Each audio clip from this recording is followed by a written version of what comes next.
Mailmage ni njia ya uandaji na utumiaji ama utumaji wa taarifa kwa njia ya haraka. Unaweza ukatuma taarifa mbalimbali kama email, barua, kwa maandalizi ya vyeti, kuandaa ripoti na vitu kama hivyo. Ungana nami Gibson Mzuma katika kuweza kuangalia namna gani tunaweza tukatumia the Mailmage feature katika kuweza kutuma taarifa hizi ama kuandaa taarifa hizi kwa wakati. Njia hii ya Mailmage hutumika kutuma personalized documents kwa watu tofauti tofauti kwa wakati mmoja. Tunapozungumzia personalized documents, tunakuwa tunaongelea taarifa ambazo unakuta unaandaa taarifa moja, lakini ndani ya ile taarifa kuna elements tofauti tofauti kwa ajili ya watu tofauti tofauti. Kwa hiyo hii ndio maana halisi ya kuwa personalized, kwamba mtu anayepokea barua ama cheti cha kwanza, taarifa zake zinakuwa tofauti na mtu ambaye amepata cheti cha pili.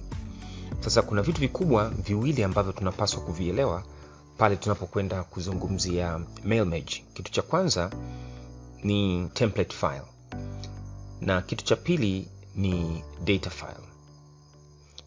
Template file ni document ambayo inatumwa kwenda kwa recipient, kwenda kwa mtu ambaye atakwenda kupokea.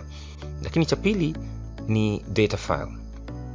Hili ni faili ambalo linakuwa limebeba taarifa mbalimbali kama majina, anwani, namba za simu na kadhalika, ambazo zitavutwa, zitakuwa fetched na kuwekwa kwenye template file. Kwa maana hiyo, faili hili la data file linaweza likawa katika mfumo wa Excel ama spreadsheet ama Google Sheets, wakati faili lile la template file lenyewe linapaswa kuwa katika mfumo wa document.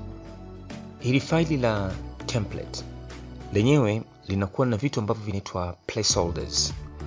Placeholders ni nini? Placeholders ni features ambazo zinatumiwa na processor katika kuingiza taarifa ambazo unahitaji ziwe taarifa ambazo zitakuwa tofauti kati ya mpokeaji mmoja wa barua ama mhusika mmoja wa barua na mhusika mwingine. Hizi ndizo zinaitwa placeholders.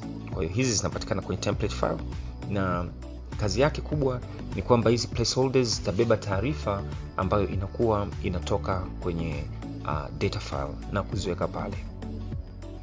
Sasa ni namna gani tunaweza tukaitumia feature hii ya Mailmage? Kuna hatua kubwa mbili za kuweza kufuata. Hatua ya kwanza ni kuandaa taarifa zote muhimu katika Microsoft Excel ama Google Sheets, na ambapo taarifa hii ama Google Sheet hii itabeba majina, anwani na kadhalika kama hizi taarifa. Na baada ya kuwa umekwisha kuingiza taarifa zote hizi kwenye hii spreadsheet ama kwenye Google Sheet, ni kwamba utakwenda kuisave. Cha muhimu cha kuzingatia ni kwamba wakati wa kuandaa hii spreadsheet program ama hii spreadsheet file, ni kwamba utapaswa kuzingatia kitu kimoja. Taarifa ambazo zinapaswa kuonekana, hupaswi kuingiza taarifa kama inavyoonekana hapa, kwamba unakuta taarifa yako juu inakuwa imebeba title, imebeba kichwa cha habari na vitu kama hivyo. Hii haipaswi kuwepo. Kwa maana yake unapaswa uanze na kitu kimoja. Katika row namba moja unapaswa kuwa umeandika zile headings zinazobeba taarifa zinazopatikana katika kila column. Kwa mfano, inaweza kuwa ni namba, inaweza kuwa jina, anwani, sehemu ambapo mtu anapatikana kama endapo itakuwa ni masuala ya kutuma barua, ama inaweza kuwa ni namba ya simu. Na kitu kingine kikubwa ambacho pia tunapaswa kuzingatia, endapo tutakuwa tunakwenda kuingiza let's say kuna numbers, ni vizuri ukahakikisha kwamba kama namba zako zipo, uziformat kama namba na zisiwe formatted kama kitu kingine. Kama endapo utakuwa kuna taarifa umeziingiza ambazo kama ziko kwenye mfumo wa percentage, basi lazima uziformat kwa mtindo huo na mambo yatakuwa yamekwenda vizuri. Sasa namna ya pili ambayo au hatua ya pili ambayo unatakiwa kuifuata ni kwenda kuandaa barua yenyewe ama sampuli ya kile kitu ambacho unataka kwenda kukiandika, be it barua, be it tangazo, ama iwe ni ujazaji wa kadi na vitu kama hivyo. Sasa hiyo ni namna ya pili, ambapo sasa ndani yake imebeba vipengele vikubwa viwili. Unaweza ukaanza kuiandika barua yako moja kwa moja kwa kutumia blank document, ama unaweza ukatumia an already prepared prepared document, yani document yako umetumia. Kwa mfano kama hapa tunaweza tukawa na barua ya wito wa kikao cha wazazi wa wanafunzi, let's say tukichukulia mfano kama itakuwa ni kwenye shule. Lakini tukumbuke kwamba unaweza kutumia program hii katika masuala mbalimbali. Inaweza kuwa masuala ya kibiashara, inaweza kuwa katika masuala ya madeni na vitu kama hivyo, ukawa bado ikakuletea results ambayo iko pale pale. Sasa ukiangalia katika barua hii ambayo inatakiwa kwenda kwa wazazi, hawa ni wazazi wa wanafunzi ambao inawezekana kwa 100, 200, 300, wakawa ni wengi. Kwa ambacho unatakiwa kufanya ni nini? Unatakiwa kufanya ni kuifungua document yako hiyo kama jinsi ambavyo tumekwisha kufungua hapa, na document hii tayari tumekwisha kuingizia sahihi ya mkuu wa kituo, na kikubwa ambacho tutakwenda kuifanyia kazi ni kuingiza taarifa kwenye sehemu ambayo ama placeholder ambayo itaenda kubeba mzazi ni wa nani, kidato cha ngapi mtoto anapatikana, tarehe, pamoja na muda ambapo kikao kitafanyika. Kwa hizi ni sehemu ambazo tutaingiza hizo taarifa, na hizi ndizo zinaitwa placeholders. Sasa ukiwa umekwisha kuifungua barua yako, unatakiwa kufanya kitu gani? Utakuja katika tab ya mailings. Ukishafika katika tab hii ya mailings, utai-click. Baada ya kui-click itafunguka kwenye ribbon hapo. Utaenda kuona katika group hili la start mail mage, utakwenda kukliki start mail mage.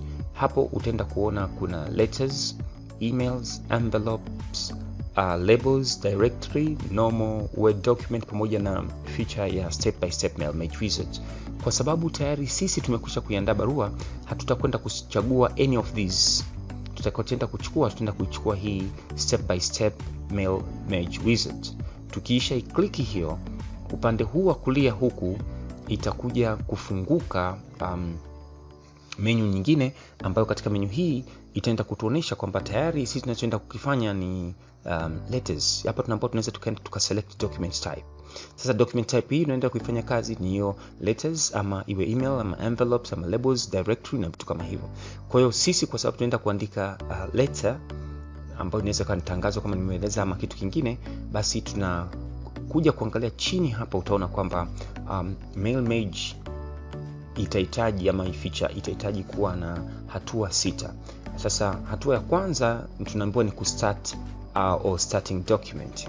Kama endapo tutakuwa tujaselect document hiyo iko kwenye sehemu nyingine, basi ukikliki hapo itaenda kuonesha hapa, je, unataka kutumia current document ama unatakiwa kwenda ku start from a template, kama template zile ambazo zimekwisha kuandaliwa utazitumia hizi ambazo zinakuwa zimeletwa na feature hii ya program, ama utaenda moja kwa moja ku select from an existing document. Kwa kama endapo hiyo template yako haipo katika eneo hili au hujaifungua, iko katika destination nyingine, utakwenda kukliki hii ya mwisho, option ya mwisho kwa ajili ya kuweza kuchagua faili hilo, ama unaweza ukasema use the current document ambayo ndio hii tunayotumia. Kwa nitaenda na hii, na hapo nitakwenda kwenye next, ambapo tunaambiwa tunaenda kuselect recipients. Katika hii kuselect recipients ni kwamba hapa ndipo tunapoenda kuchukua lile faili letu ambalo ni data file ambalo lipo katika mfumo wa spreadsheet. Tutakwenda kulichagua faili hilo. Katika kulichukua faili hilo, hili faili ndilo ndani yake najua litakuwa lina majina ambayo ni yatakwenda kwa mzazi wa fulani, itakuwa na kidato, tarehe na muda ambapo kikao kitafanyika. Kwa maana yake nitakachokuwa, kwa sababu tayari nina existing list, nitakachoenda kufanya mimi nitakwenda kwenye browse. Katika browse nita-click browse na itafunguka hapa, pop-up window itaibuka. Nitakwenda kukliki eneo ambalo nimeisave ile document yangu, nimeweka kwenye mail mage. Nitaenda kufungua mail mage, nitaenda kuchukua kikao kwa sababu nilisave kwa jina la kikao kulingana na wewe jinsi utakapokuwa umeisave.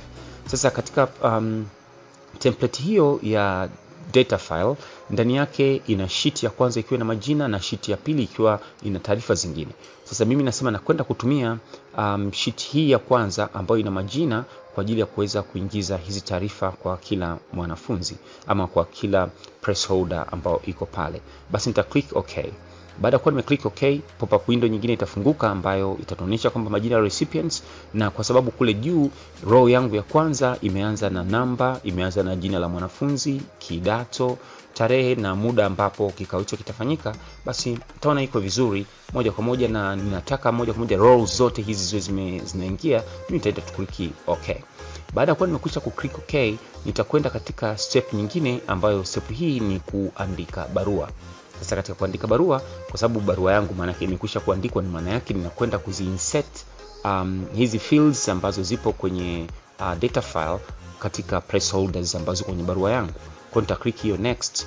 Baada ya click next, nitapewa option ambapo ni either nitakwenda kuchukua more items ama nitakwenda kuchukua hii insert merge fields. Kwa hapa nini cha kufanya? Nitakuja katika lile eneo ambalo nataka kuingiza hizo taarifa za msingi, nitasema nataka katika mzazi wa hapa niingize jina la mwanafunzi. Kwa nita click hapo. Baadaye pia nitakwenda kuchukua option nyingine ambayo ni ya kidato, na kwenye nita click katika insert merge fields na nitachukua kidato cha ngapi pale, na then nitakuja upande ule ambapo nakwenda kuingiza tarehe, na penyewe nita click, nitakwenda kuchukua title ya tarehe, na mwisho kabisa nitakwenda katika sehemu ambapo ni muda wa kikao kwamba utakuwa saa ngapi, na kwenye nita click pale juu na nita click option ya saa, kwa maana ya muda ambapo kikao kitafanyika. Nikiwa nimekwisha kufanya hivyo, nitakachoenda kukifanya sasa ni nitakwenda katika stage nyingine, na hapo nitaambiwa ninaenda ku preview barua ambazo nimekwisha kuziandika. Kwa nita click hapo. Baada ya kuwa nimeclick pale, utaona sasa hivi badala ya kuonekana kuna zile signs ama symbols za kubwa na ndogo kuliko ambazo ziko zinabeba zile majina ama taarifa ambazo zinaziinsert kwenye press holders, utaona sasa hivi kuna jina hapa inaonekana, huyu ni Agape si yule, huyu yuko kidato cha kwanza, tarehe ni 7 mwezi wa 12, usijali mwaka huu nimeandika sababu ni kwa mfano.